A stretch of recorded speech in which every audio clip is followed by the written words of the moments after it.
Surgeries are stressful enough, but knowing the complications and problems that could happen while you're under the knife can make a procedure even scarier. Eyewitness News reporter Jeremy Baker shows us how one company is working to stop problems you may not have known existed.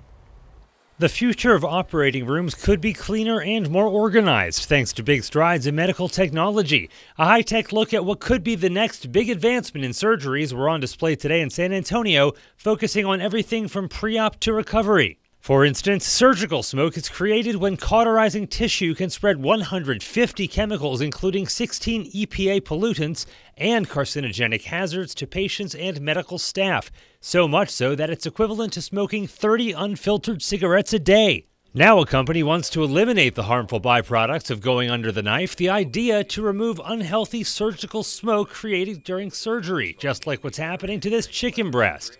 The surgical team could be inhaling all sorts of things, like lung-damaging dust, tobacco smoke, and bacteria, to name a few. Ooh, and that's not good. So this is Stryker's ESEP smoke evacuating pencil.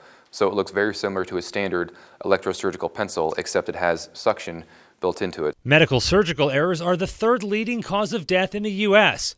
Retained surgical sponges are the #1 retained surgical item. This happens once every 14 hours in the U.S., and the cost, an average of $600,000 in malpractice impact to a hospital, and close to 5% of surgeries with retained surgical items result in patient death. The idea to stick a barcode on a surgical sponge. Scan the sponges before and after surgery.